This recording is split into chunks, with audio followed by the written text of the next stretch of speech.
विधानसभा उपचुनाव में बसपा के मजबूती से चुनाव लड़ने के दावे तो पार्टी के भीतर खूब हो रहे हैं, लेकिन हकीकत ये है कि बसपा की फौज बिना पार्टी प्रमुख मायावती और नेशनल कोऑर्डिनेटर आकाश आनंद की लड़ेगी। पार्टी के दोनों शीर्ष नेता उपचुनाव में अपने प्रत्याशियों के लिए प्रचार नहीं करेंगे। सूत्रों के मुताबिक सब कुछ अब जिला इकाइयों के भरोसे छोड़ दिया गया है। हालांकि महाराष्ट्र और झारखंड में दोनों नेताओं के प्रचार के विकल्प खुले रखे गए हैं, जिस पर फैसला जल्द ही होगा। लेकिन आकाश आनंद इस रेस से क्यों बाहर हैं और क्यों मायावती ने खुद अपने हाथों में कमान दिखावे मात्र के रूप में ही संभाल रखी है, और क्यों मायावती स्थानीय इकाइयों के भरोसे अब चुनाव लड़कर अपनी साख बचाना चाहती हैं। ये कुछ ऐसे सवाल है जिनका जवाब आज की इस रिपोर्ट में हम आपको दिखाएंगे भी और बताएंगे भी। दरअसल बीते एक दशक से बसपा की सियासी जमीन यूपी में सिमटती जा रही है। भले ही साल 2019 में बसपा के 10 सांसद थे, लेकिन 2024 के परिणामों को देखते हुए ये साफ कहा जा सकता है कि वो गठबंधन का असर था, न कि केवल बसपा का।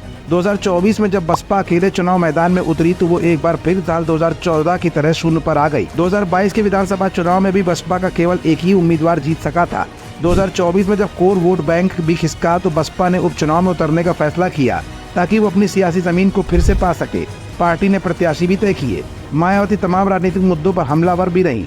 ऐसे में उम्मीद जताई जा रही थी कि वो प्रचार करने निकलेंगी और बसपा पूरी मजबूती के साथ इस चुनाव में लड़ती दिखेगी। हालांकि ये अब तय हो गया है कि पार्टी अपने नेताओं के बूते नहीं बल्कि काडर की ताकत से ही चुनाव लड़ेगी। दोनों नेता उपचुनाव में प्रचार से दूरी बनाए रखेंगे। राजनीतिक जानकार मानते हैं कि अगर मायावती और आकाश खुद प्रचार की कमान नहीं संभालते हैं तो एक बार फिर पूरा चुनाव भाजपा और सपा के बीच ही सिमट जाएगा, ठीक उसी तरह जैसे साल 2022 का विधानसभा चुनाव सिमट गया था।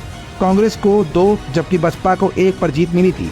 जानकार मायावती और आकाश आनंद के प्रचार से किनारा करने को एक बार फिर बसपा के लिए मुसीबत का सबब मान रहे हैं, उसे रेस से बाहर देख रहे हैं। हालांकि सपा के साथ जमीन पर कांग्रेस का गठबंधन विजिबल न होने का लाभ बसपा को उसके कोर वोटरों की वापसी के तौर पर जरूर मिल सकता है, लेकिन ये उम्मीदवारों की जीत के लिए काफी नहीं होगा। बसपा की तरफ से इशारा होने के बाद जिलों में बसपा इकाइयों की कोशिश प्रत्याशियों के समर्थन में तेज हो गई है। साल 2014 के बाद से ही यूपी में चुनाव बाईपोलर हो रहे हैं। इस बार भी इसके त्रिकोणीय होने की संभावनाएं कम भी दिख रही हैं। ऐसे में मायावती और आकाश आनंद को पीछे ही रखने का फैसला लिया गया है ताकि परिणामों को उनकी कोशिश के साथ जोड़कर न देखा जा सके। पार्टी स्थितियां अपने लिए सामान्य होने तक इन दोनों नेताओं की साख पर सवाल नहीं खड़े होने देना चाहती है। जानकारों के मुताबिक जिस तरह साल 2024 के लोकसभा चुनाव के बीच से आकाश को एक झटके में किनारे करके उन्हें सुरक्षित किया गया था, उसी तरह इस फैसले को भी जोड़कर देखा जा रहा है।